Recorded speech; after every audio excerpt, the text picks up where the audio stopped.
Alô, alô, salve, salve, amigos da TV 247, da TV Sonic. Muito bom dia, bem-vindos ao nosso primeiro programa, o programa da leitura dos jornais. Apesar de ser feriado, os jornais estão aí.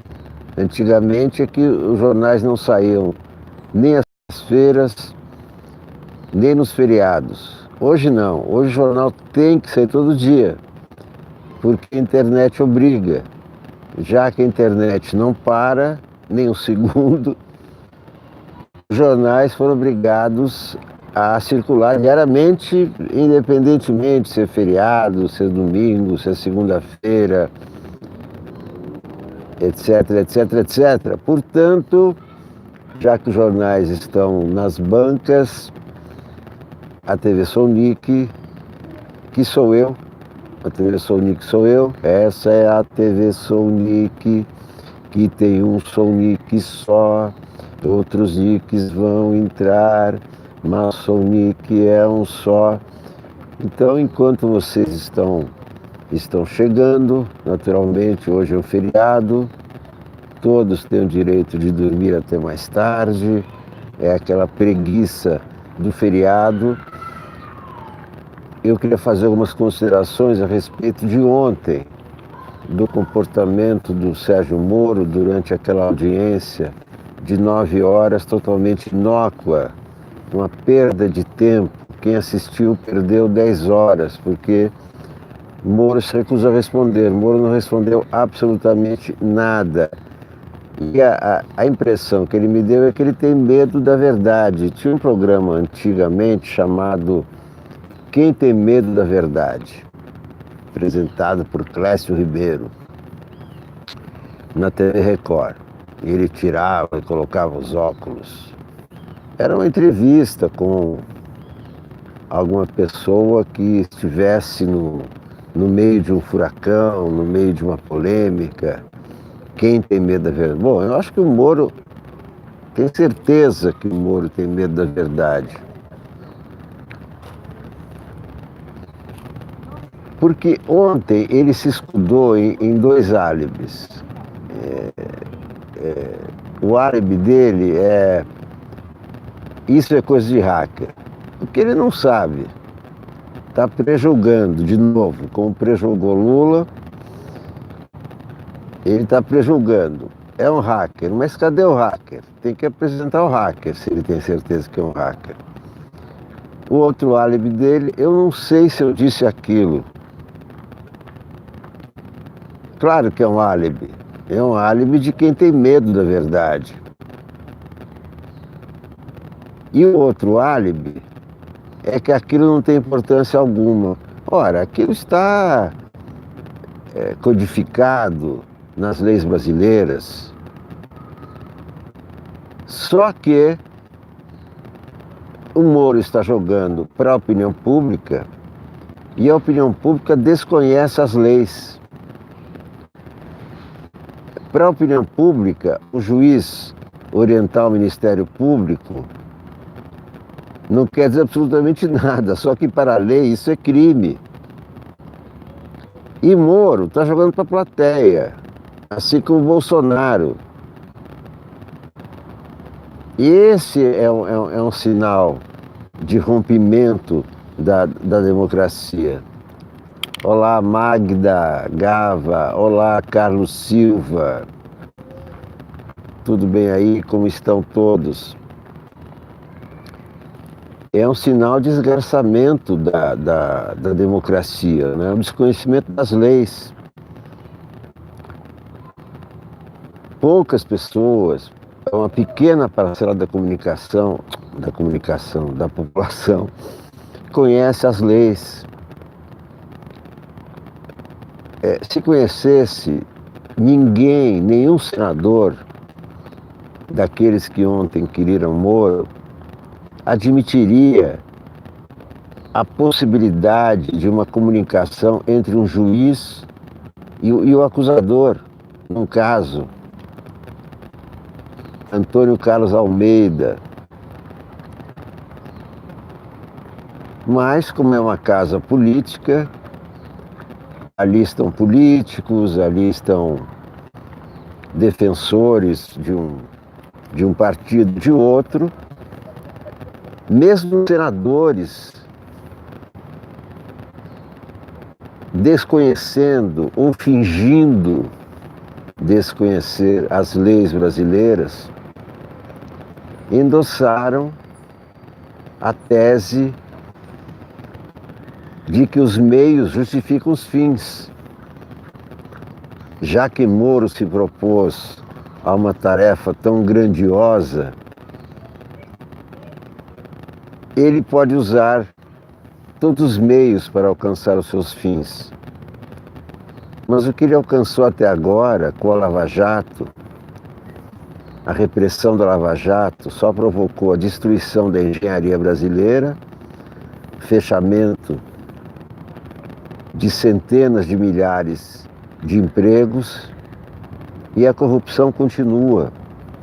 O ministro das Laranjas está no ministério, no mesmo governo Sérgio Moro. E por que eu estou dizendo que o Moro... Porque qualquer pessoa que se sinta acusada por um meio de imprensa com Intercept processa esse jornal, esse site, etc. Se o Moro tem convicção de que está sendo acusado ilegalmente, ou seja, aquelas mensagens publicadas no Intercept não são dele, por que ele não processa o Intercept? Tiago Aguiar, bom dia. Thales Twardowski, bom dia. Célia Luz, bom dia. Mara Beatriz, Júlio Atanásio, Santa Catarina. Por que ele não processa o Intercept? Se qualquer pessoa atingida por mentiras de um site, processa o site. E ele é o ministro da Justiça. Por que ele não processa o site? Porque talvez durante o processo se demonstre a verdade de que aquelas expressões que ele usa, influx we trust, não mexe com o Fernando Henrique porque não vamos melindrar alguém cujo apoio é importante para nós, orientando, oferecendo testemunhas de acusação para o procurador, dizendo que a defesa de uma das partes está fazendo um showzinho. É por isso que não processa o Intercept, porque no processo vai chegar a verdade, e a verdade é estarrecedora, e a verdade só pode ser estabelecida nos meios jurídicos, no dia 25, semana que vem. Só que, informação da Mônica Bergamo, na Folha de São Paulo, chamada na primeira página, Mônica Bergamo. STF pode adiar julgamento sobre suspeição de Moro. Esse, do dia 25. Vamos lá então ao caderno Ilustrada para mais detalhes dessa notinha. Pressões para adiamento do dia 25, julgamento do habeas corpus do Lula pela segunda turma, aonde está em destaque, onde está em julgamento a suspeição de Moro. O que a defesa apresentou foi a questão de Moro ter aceito ser ministro da Justiça depois de encarcerar Lula, que era o primeiro colocado nas pesquisas, e assim proporcionou, deixou terreno livre para a vitória do Bolsonaro, mas Em acréscimo vieram essas mensagens publicadas pelo Intercept que provam o direcionamento e provam que o juiz estava orientando uma das partes do processo, o que torna o processo nulo. É o que diz a lei. Mônica Bergamo, o STF pode adiar o julgamento sobre a suspeição do ministro Sérgio Moro nos processos da Lava Jato marcado para terça-feira que vem, 25. A pressão é grande no sentido de postergar a análise do caso. Pressão de quem? Mas a decisão só deve ser tomada no dia e por todos os 5 ministros da segunda turma, que julgará o pedido de habeas corpus apresentado pela defesa de Lula. O habeas corpus foi apresentado ao STF antes do escândalo das mensagens de Moro com os procuradores da Lava Jato,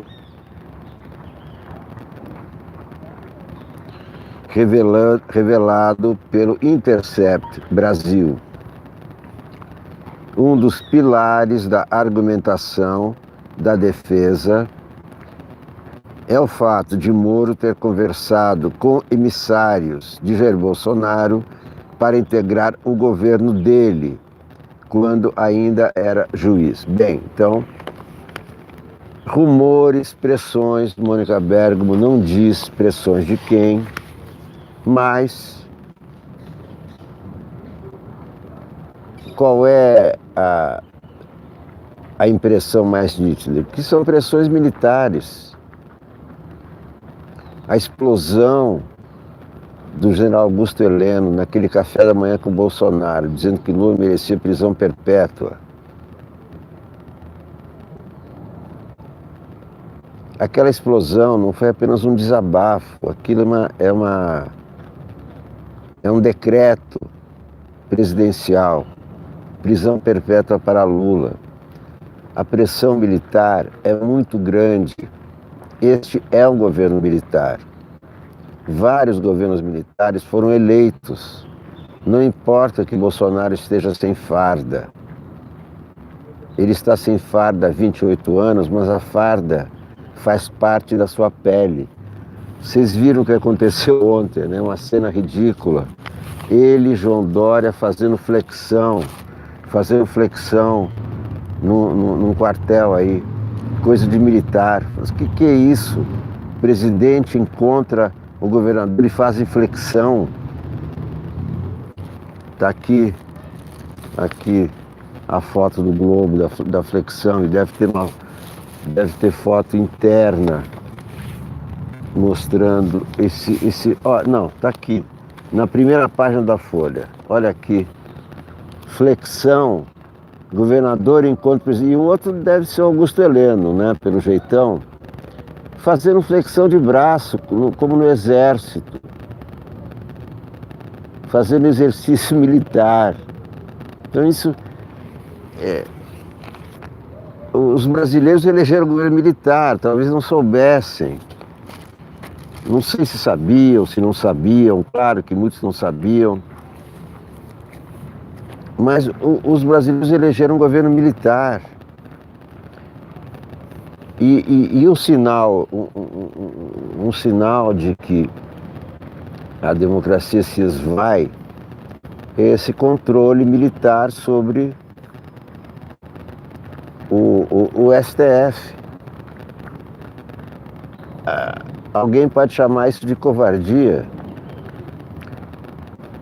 Outros podem chamar de realpolitik do Dias Toffoli.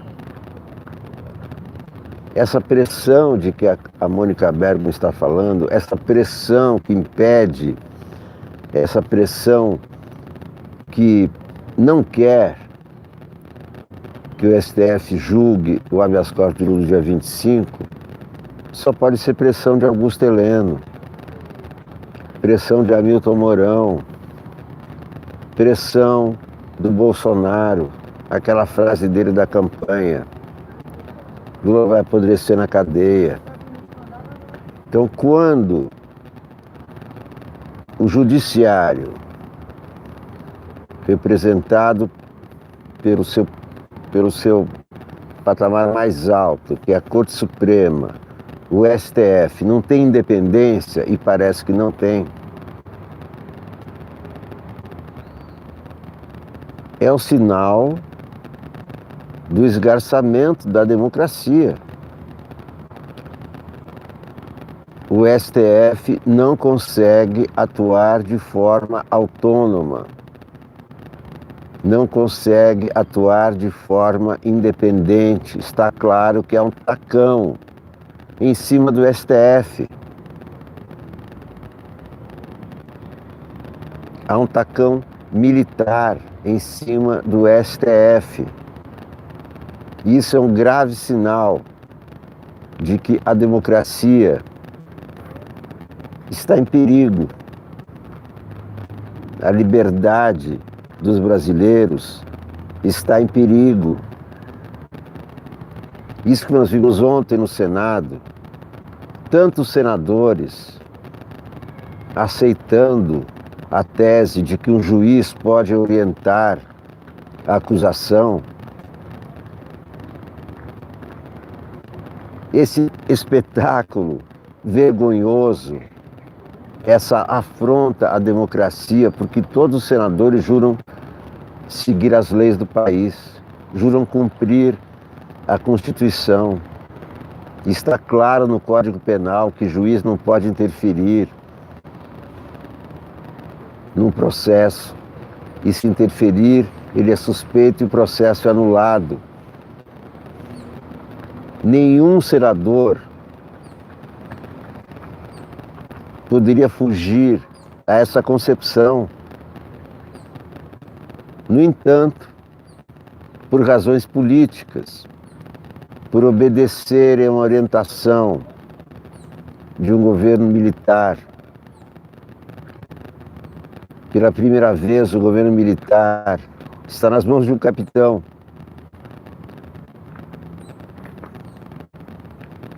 Já houve um governo militar em 1910, Marechal Hermes, era o marechal.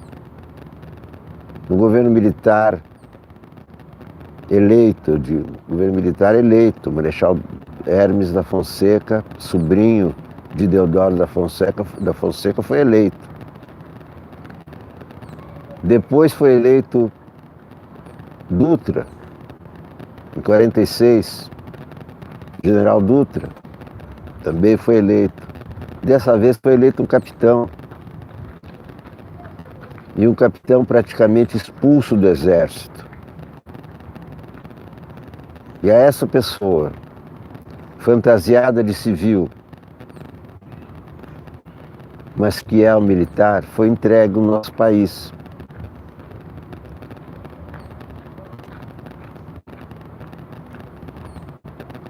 Além de ser um militar saudosista da ditadura. Ora, se você tem saudade de alguma coisa, você quer implantar essa coisa, é óbvio. Parece óbvio, né?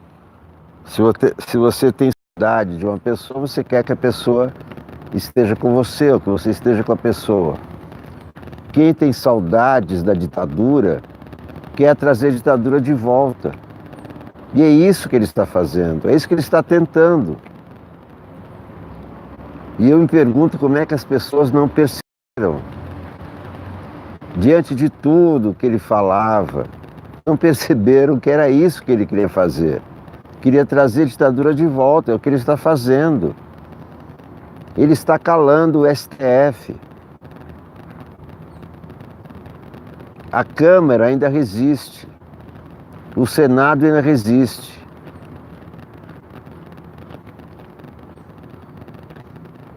Mas o STF, ao que parece,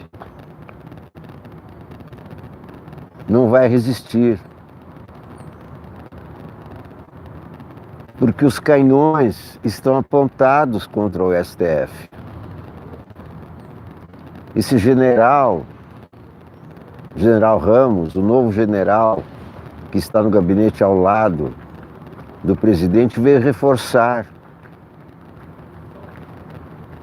o time dos que querem trazer a ditadura de volta. E é esse general que vai fazer agora a articulação política, em vez do Onyx Lorenzoni, que já é aquele simulacro de Mussolini. O Onyx Lorenzoni tem o physique du rôle do Benito Mussolini. Embora civil, deputado, etc, etc. Mas no lugar dele agora chegou um general, o general Ramos. E o general é que vai fazer articulação política. Dizem que ele tem proximidade com PT e PSOL. Fez reuniões com PT e PSOL. Eu li declarações do Ivan, deputado federal Ivan Valente do PSOL, favoráveis ao general. Vamos ver o que acontece. A minha leitura é essa. Primeira leitura que eu faço. Uma pessoa que sempre que foi um péssimo militar, foi um péssimo deputado, péssimo marido, não vai ser um bom presidente. Toda a biografia do Bolsonaro indicava que ele jamais poderia ser eleito, jamais teria condições de liderar um país. Como não tem, como está sendo demonstrado. A outra é um saudosista da ditadura. O que vai fazer um saudosista da ditadura chegando ao poder? Se não usar de todos os seus poderes para trazer a ditadura de volta, na pessoa dele. E, para fazer isso, ele precisa de generais. Ninguém dá um golpe, autogolpe, sem generais. Foi o que fez Getúlio.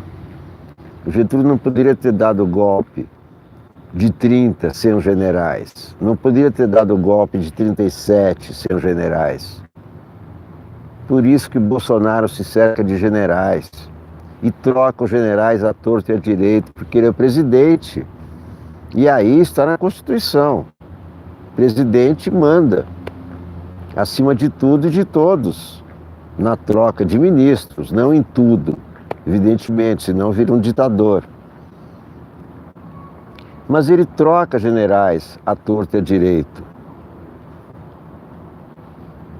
Mas o governo está virando um exército. Não se tem mais uma diferença, um limite claro, uma fronteira clara entre o exército e o governo. O exército está no governo. Bolsonaro colocou um general do alto comando do exército no governo. Isso é mais um passo rumo ao seu projeto de autogolpe, ditadura militar, com implantação da censura, com esmagamento dos direitos, como ele está esmagando todos os dias.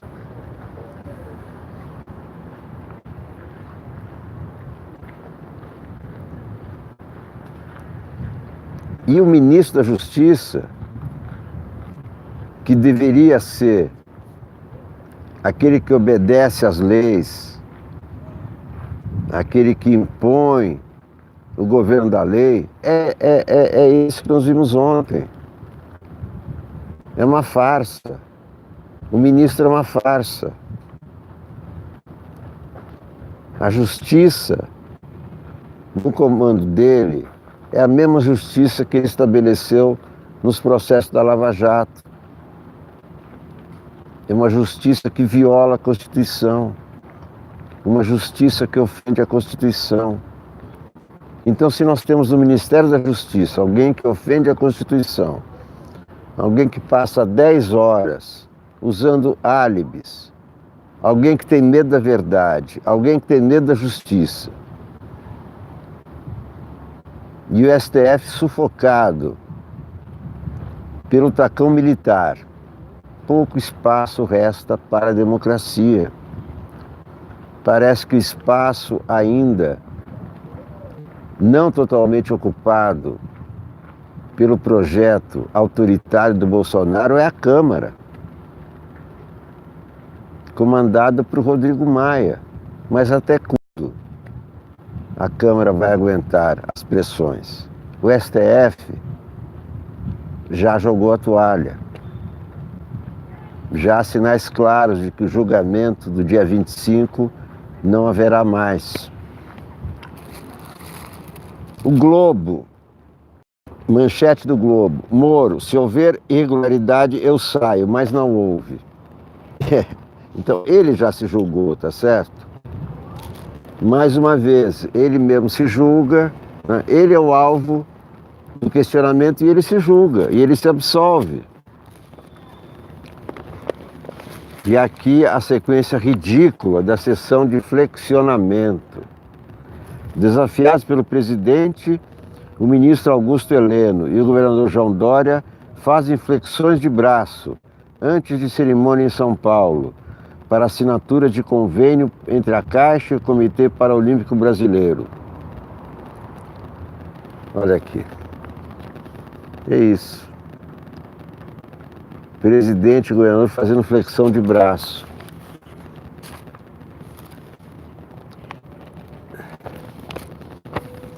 Ministro diz que diálogos não mostram quebra de imparcialidade. Nerval Pereira. Moro consegue esvaziar o escândalo. Ascânio Seleme. Ministro sai de audiência praticamente ileso. Miriam Leitão. Detratores e apoiadores de Moro exageram. Editorial. Denúncias contra a Lava Jato ganham forte teor político.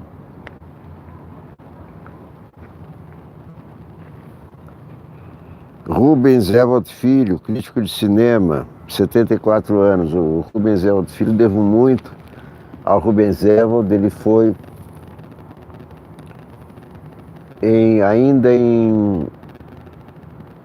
nos anos 71, por aí, 71, 72, por meio dele é que eu tive o meu primeiro emprego no jornalismo. Ele era amigo de uma amiga minha, aluna Alcalay, casada com a Luiz Raulino, e o Luiz Raulino é que na verdade era meu amigo, meu colega na ECA, né? Era minha turma, a gente bebia junto, discutia junto, etc. O Rubens Evaldo, naquela época, era redator na Editora Abril, ele redigia fascículos na Editora Abril e teve que se afastar porque recebeu um convite para escrever uma novela. E ele repassou para mim esse emprego na Editora Abril. Naquele tempo isso era possível. Ele me indicou para substituí-lo e eu passei a redigir fascículos na Editora Abril. Então eu devo muito ao Rubens Evaldo Filho. Ele foi um jornalista que se dedicou mais tarde ao cinema, e foi o melhor crítico de cinema, o crítico mais popular de cinema do Brasil, o cara que sempre comentou os Oscars e sempre comentou de forma competente, porque ele tinha muita informação, era um cara muito culto, ele tinha um imenso arquivo de cinema, era um cinéfilo na acepção da palavra. Morreu ontem, aos 74 anos. Meus respeitos, minhas condolências à família do Rubens Evaldo Filho. Vamos ver o que o Globo achou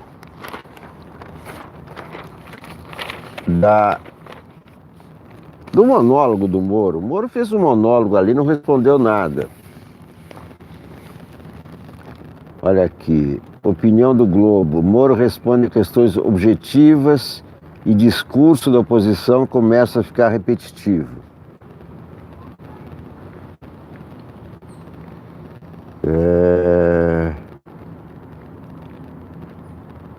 Então o Globo acha que, sei lá, empatou talvez.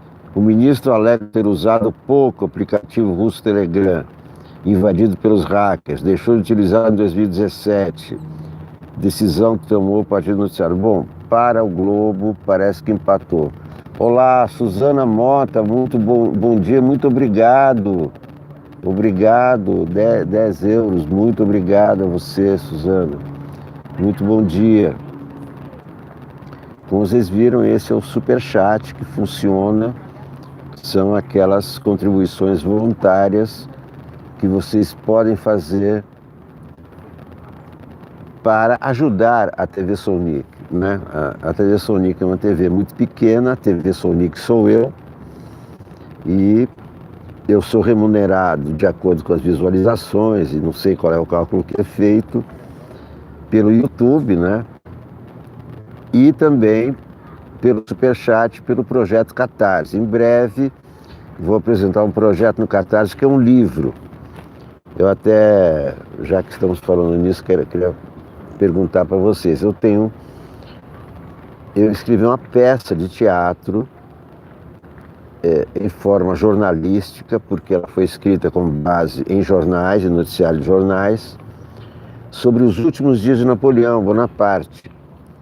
Mais precisamente a última batalha de Napoleão, Waterloo, né? Depois da qual Napoleão foi deposto, foi exilado, etc, etc. Eu vou propor no projeto Catarse para que esse texto seja impresso, ou então, ou digitalmente, ou em papel. E vou pedir então a comunidade israelita e judaica, claro. E então eu vou propor para vocês,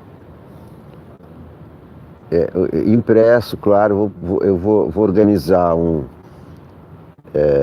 plano, né, para que vocês, no projeto Catarse, ajudem a publicar essa peça, né, essa peça jornal. Foi muito engraçado, eu não sei porquê, comecei a ler jornais de 1815.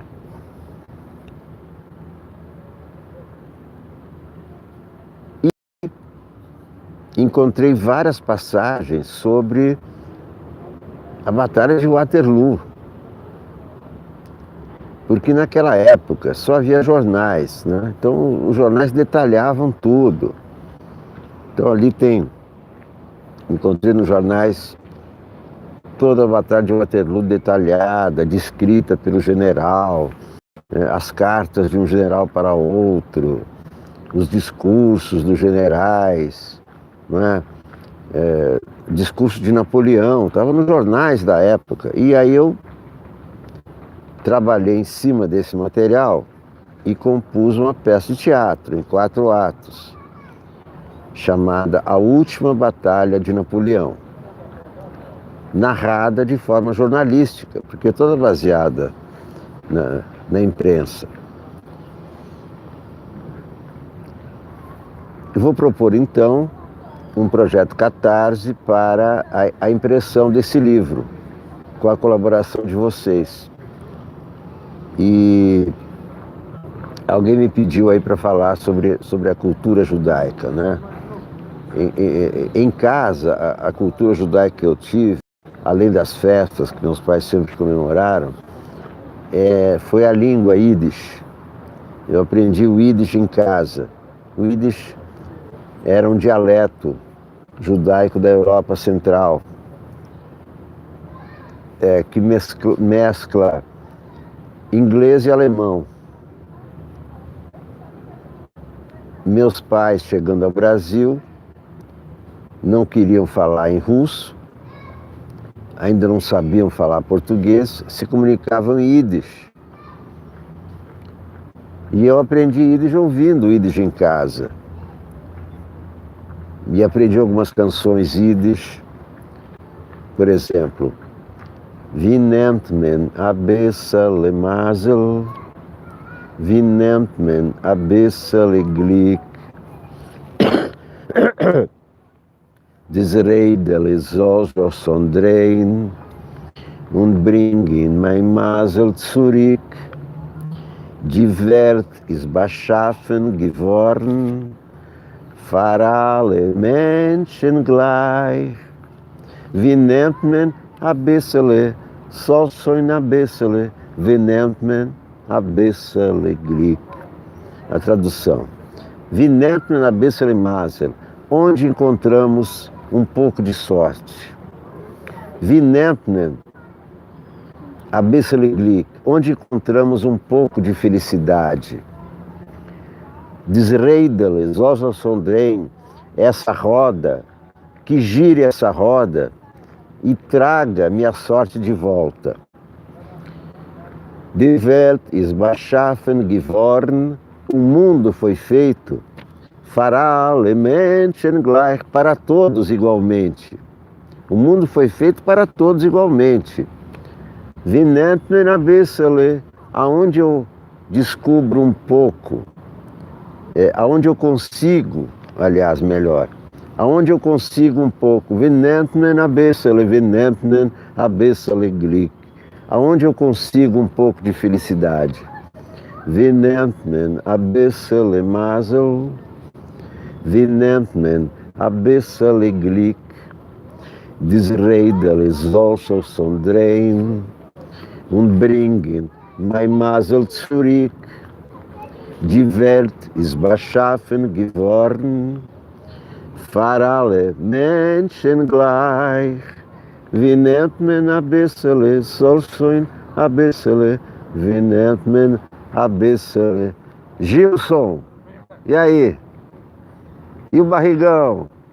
Tá acertando o barrigão aí, andando pouco? E aí?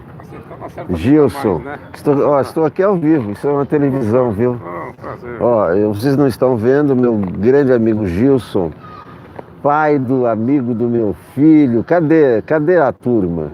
Cadê a turma? Tudo cresceu, né? Que coisa. 4 dias no Maranhão. O quê? Trilha? 4 dias, ele é muito. Nossa. Você está gravando? Não, é ao vivo. Ao vivo? É uma TV, é incrível isso, né? YouTube fornece de graça uma TV, eu falo aqui com o mundo todo, e ao vivo. Tem gente da Alemanha que assiste, estou aqui na Alemanha, outro está na Austrália, outro está no Brasil, outro... É incrível isso, né? Celular, está aqui no celular, o que eu quero eu ligo e sempre tem gente assistindo, quer dizer, eu comecei com isso em janeiro. Chegando a 6 mil inscritos. Você tem um canal seu, é isso? Chama TV Solnick. Olha só. Roberto Marinho não tem uma TV, as pessoas não têm uma TV. Eu tenho uma TV. Você faz comentários políticos? Faço comentários políticos, econômicos. É jornalismo, né, Gilson? Eu sou jornalista, então todos os temas, né? Eu leio jornais, comento, revista, comento. Esse muro aí. Hã? E como é que está esse muro? Não, você vê o seguinte, quer dizer, se houvesse respeito às leis no Brasil, né?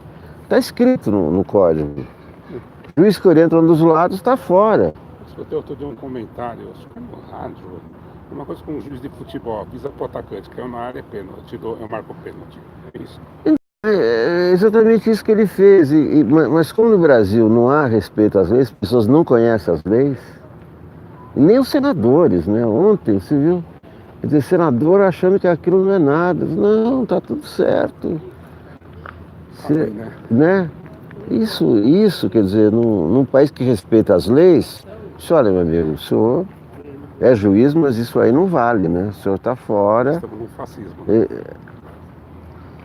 É o problema. Minha mulher é de educação e o pessoal da educação que a conhece. Gilson, fala um pouco mais alto. A educação está voltando 30 anos no país. Porque perguntaram aí se você é a favor do Bolsonaro. Perguntaram aí o Gilson. Então, olha, é meio impossível ser a favor de Bolsonaro, né? É impossível ser a favor de fascismo. né? Impossível ser a favor do que o fascismo faz? Acabar com a liberdade. Então, acaba com a liberdade do empresário, acaba com a liberdade do operário, acaba com a liberdade do jornalista, acaba com a liberdade do artista, de todos. Privilegia as minorias. E privilegia as minorias que concordam com ele. O que é a ditadura? Você só se dá bem se você concordar com a ditadura, ou seja, você concorda com a censura, com tortura, com, né, executar um músico no carro dele e tal, porque acha que é suspeito, já executa. Então, é uma coisa assim, Gilson, eu fico me perguntando como é que as pessoas não viram um cara que o tempo todo mostrou quem ele era, né? Foi um péssimo militar, foi expulso do exército, praticamente queria explodir quartéis. Na Câmara dos Deputados não fez nenhum projeto, só xingou os outros. E as pessoas acham que um cara com esse currículo vai ser um bom presidente da República, numa crise econômica que o país está. Na verdade, acho que foi um antipetismo que não sei de onde surgiu. No governo do Lula, todo mundo, os empresários ganharam dinheiro e os mais pobres conseguiram ter acesso à universidade, por exemplo. Né? Então, tudo bem, a Dilma foi, acho que não foi a melhor escolha, mas daí a colocar um cara desses é muita diferença, né? É apavorante. Porque esses caras não saem, né? Para sair é difícil, porque eles vêm para ficar.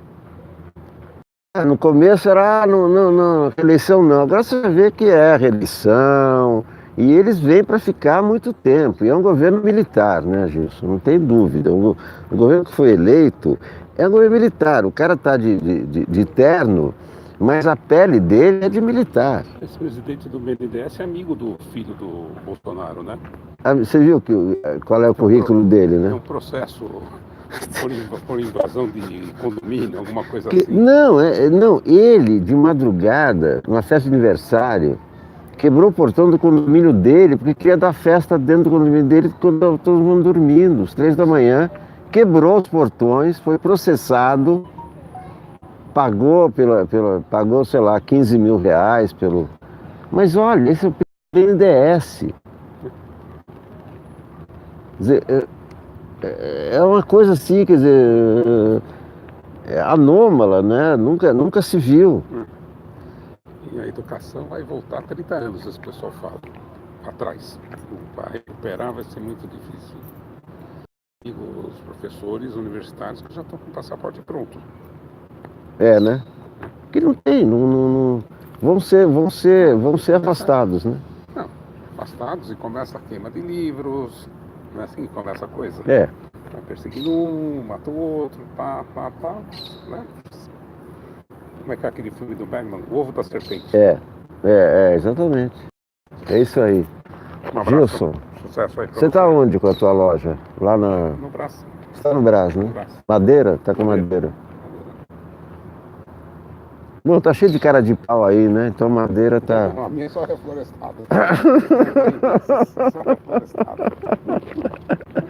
Gilson, prazer em revê-lo. Um abraço. Até a próxima. Não, vocês vêm por aí, né? Gilson,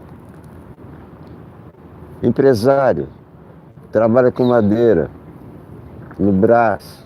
O que ele falou? Fascismo não é bom para ninguém. Professores com passaportes prontos para ir embora do Brasil. Perspectivas sombrias. Henrique Nunes. E o problema não é só a desmobilização. O problema não é só a desmobilização. Porque durante a ditadura, Angelita Salles, como está você? Tudo bem?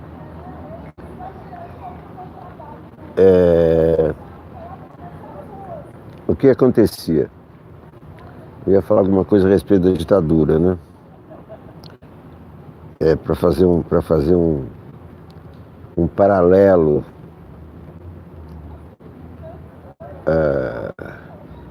com o que está acontecendo hoje.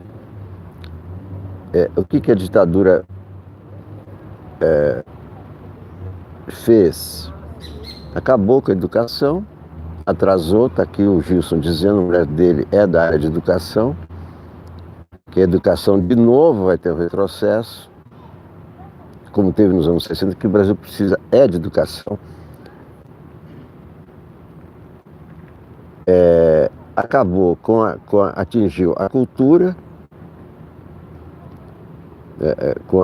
com a censura,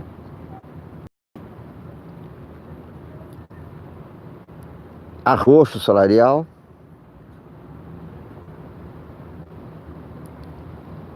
mas a mobilização na ditadura era de um lado só. Só a oposição fazia passeata, só a oposição fazia manifestação, só a oposição se mobilizava. Ninguém tinha coragem de ir para a rua naquela época defender a ditadura. Não tinha passeata a favor da ditadura. Agora é diferente. Agora tem gente disposta a ir para a rua para apoiar o Bolsonaro. Então tem mobilização da oposição, aí na semana seguinte a mobilização da situação. Por isso que não é só mobilização que prevalece. Não é só uma mobilização, porque as pessoas, numa situação como essa, né, às portas da ditadura, a gente está vendo sinais, né, o STF pressionado, os professores pressionados, os professores indo embora do país, né, o João Willis indo embora do país, a justiça representada pelo ministro que não obedece à Constituição. Então está claro o esgarçamento da democracia. E as pessoas procuram saídas, ou procuram alguém que aponte saídas. E uma das saídas é sempre essa: mobilização, vamos mobilizar, vamos para a rua, porque assim na rua, etc, etc. Só que se faz a mobilização da oposição e na semana seguinte o governo mobiliza também as pessoas a favor do governo. E o que prevalece? Os canhões do governo, os generais do governo, o general do alto comando. Então, vocês acabaram de ouvir um empresário, trabalha com o setor de madeiras, vende madeiras no Brás. Não é um grande empresário, mas é um empresário médio. Apavorado com esse clima de fascismo que está se implantando no Brasil. Apavorado, porque o fascismo acaba com a liberdade de todos, não só do jornalista, não só do artista, mas também do jornalista, também do artista, também do empresário, também do povo. Acaba com a liberdade. O músico alvejado dentro do carro foi considerado suspeito pelos oficiais. Os oficiais estão soltos, foram absolvidos. Mataram o músico, mataram o catador de lixo, acabaram com a família. Que futuro tem essa família sem o músico sustentando?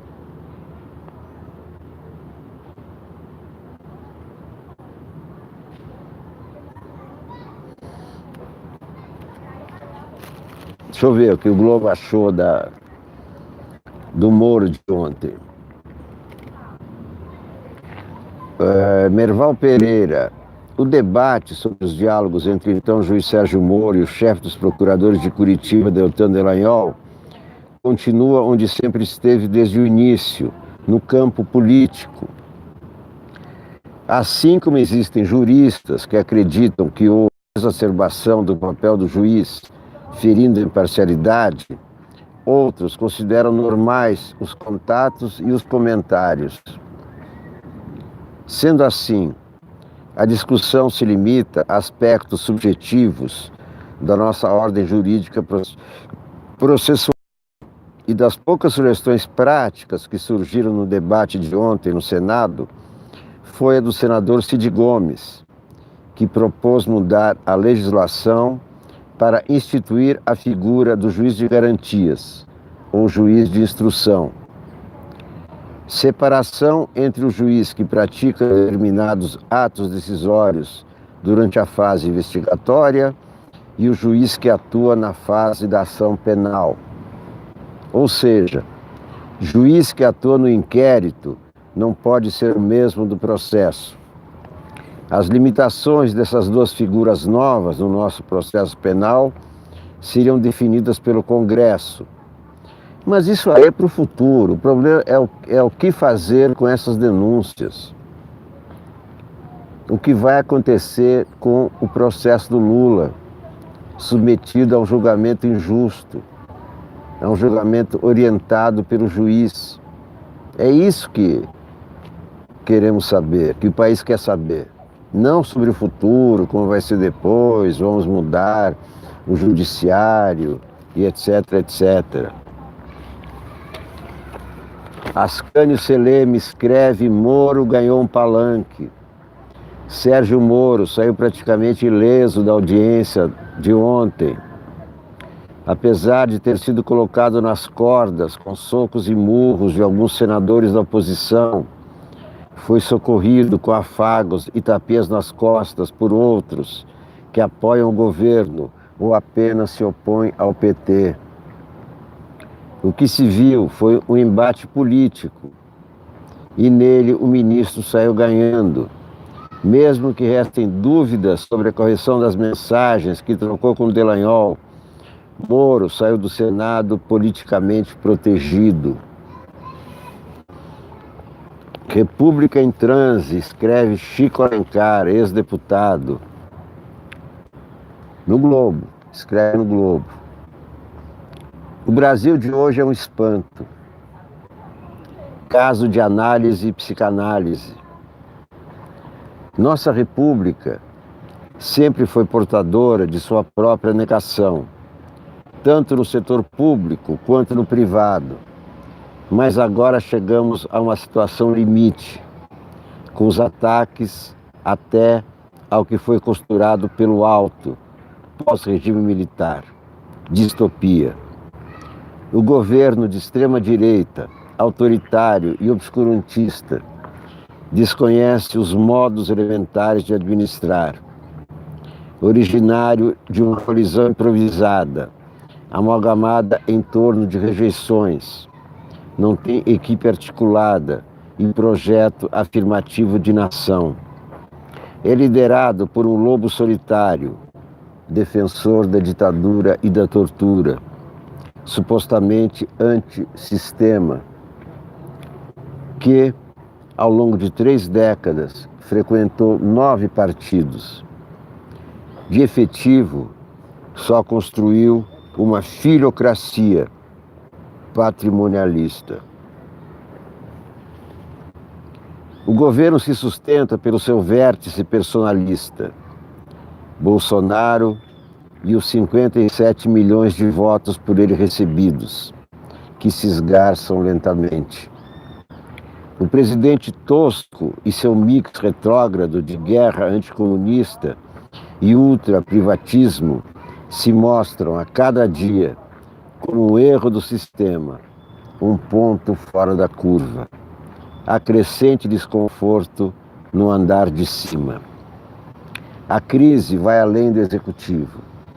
As combinações entre julgador e acusador, reveladas pelo Intercept, afetam o combate à corrupção sistêmica e expõem a frágil cultura democrática no país das transições intransitivas. Somos uma sociedade desigual e injusta, com formas de representação precárias e manipuladas, escreve Chico Alencar. Vamos ver o que diz o Estado sobre Moro. Moro diz que deixa cargo se acharem alguma ilegalidade. Ministro fala durante 8 horas e meia aos senadores. Vamos ver.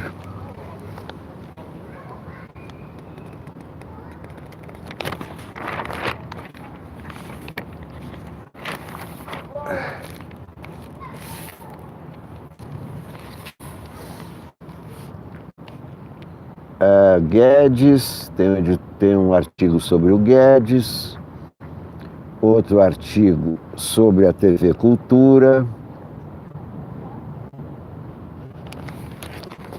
editorial sobre economia,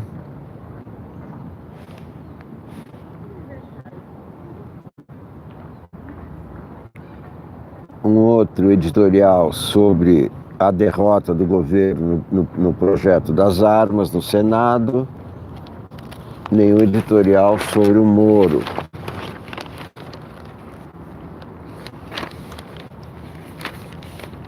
PF suspeita que hacker se passou por Moro. Polícia Federal identificou a atuação de um hacker que tentou se passar pelo ministro da Justiça e mandou mensagens para terceiros em nome do ex-juiz da Operação Lava Jato. Uma das mensagens foi enviada no dia 4 de junho a um funcionário do próprio gabinete de Moro, depois de ativar uma conta do Telegram. O ministro da Justiça afirma ter saído do Telegram em 2017. A agenda de Bolsonaro prevê presença na Marcha para Jesus.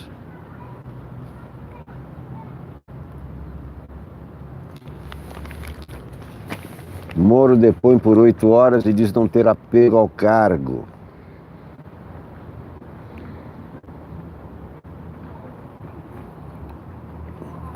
Blindagem garante apoio durante o depoimento. Parlamentares governistas e apoiadores da Lava Jato se juntaram para intensificar a defesa de Sérgio Moro e exaltar o trabalho do ex-juiz à frente da operação. Dos 40 senadores que falaram na audiência, 27 evitaram polêmica. Vários manifestaram apoio ao trabalho do ministro enquanto era juiz. Outros 13 concentraram seu discurso em críticas e ataques a Moro, portanto foi a minoria. Mesmo sem fazer questionamentos diretos ao ministro, senadores usaram seu tempo de fala na comissão para elogiar Moro e dar espaço para que o ministro repetisse argumentos, alegando imparcialidade na condução e atacando o que chamou de sensacionalismo, tarará, tarará, tarará. Fazendo 3 pausas para tomar água e comer, Moro levou poucos assessores.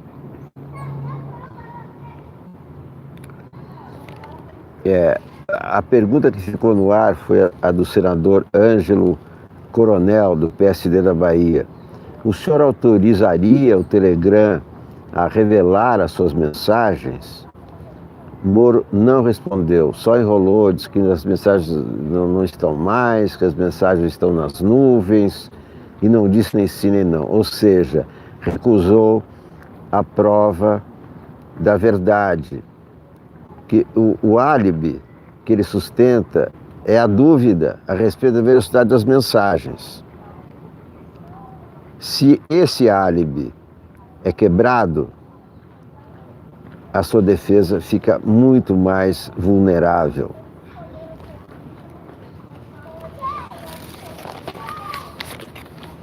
Bom, não vejo nenhum artigo no Estadão. Tá aqui.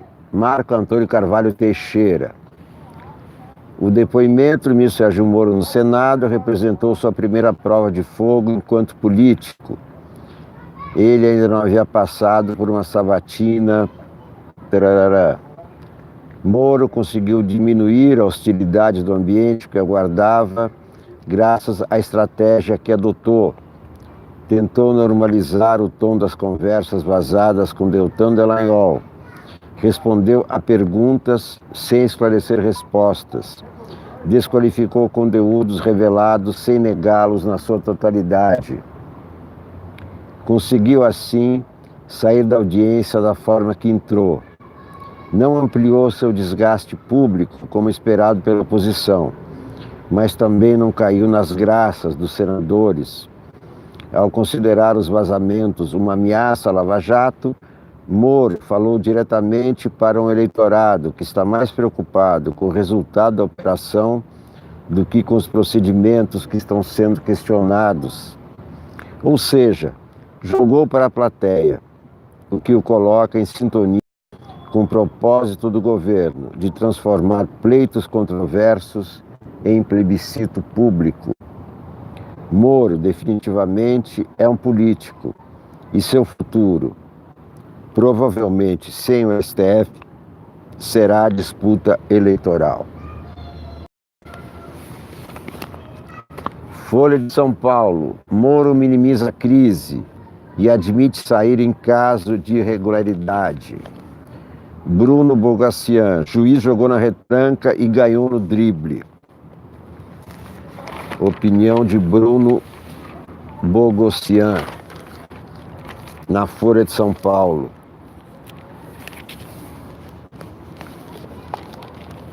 Na 7ª hora de depoimento sobre sua troca de mensagens, Sérgio Moro se disse perplexo por ter de falar tanto sobre esse tema.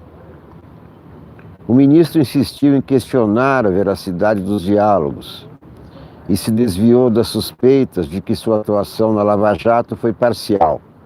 Ganhou o jogo no drible. O ex-juiz não saiu do Senado com uma sentença absolvitória, mas também não caiu diante das perguntas dos parlamentares. Moro aceitou deixar no ar questionamentos sobre as conversas publicadas pelo site Intercept e se refugiou atrás de dúvidas lançadas por ele mesmo. O ministro ficou na retranca, acusou a publicação de sensacionalismo 52 vezes e repetiu que não reconhecia a veracidade dos diálogos. No entanto, não ofereceu qualquer indício de que as conversas reproduzidas sejam falsas ou deturpadas. Embora o assunto em debate fosse sua atuação como julgador, Moro abriu mão de apresentar argumentos para defender que sua parceria com os procuradores era legal e ética. Ele disse mais de 30 vezes que aquilo era algo normal, absolutamente normal, absolutamente normal. Não era. E o ex-juiz não explicou por que discutia táticas de acusação com o Ministério Público. Moro buscou abrigo nas provas e em resultados incontestáveis obtidos pela Lava Jato. A certa altura, precisou lembrar aos parlamentares que agentes políticos inescrupulosos haviam capturado a Petrobras. Era verdade, mas também diversionismo. Ninguém estava ali para fazer um balanço da operação. A sessão evidenciou que há uma base política favorável ao ex-juiz no Senado. Ele recebeu elogios, embora tenha estranhado algumas críticas. Quando Fabiano Contarato enalteceu a Lava Jato, mas censurou seu comportamento. Moro reclamou que aquela defesa era um tanto quanto peculiar. O ministro não sepultou o caso, mas repisou o discurso de que o combate à corrupção justifica sua conduta. Moro reforça sua proteção enquanto aguarda novas revelações. Esse é o balanço do que aconteceu ontem. Vocês ouviram a minha opinião, ouviram a opinião da Folha, do Globo, do Estado. Moro tem medo da verdade. Qualquer pessoa que se sente vítima de mentiras da imprensa, processa o veículo. Por que o Moro não processa o Intercept? Por que o Moro não processa o Intercept? Essa é a pergunta que faltou ontem.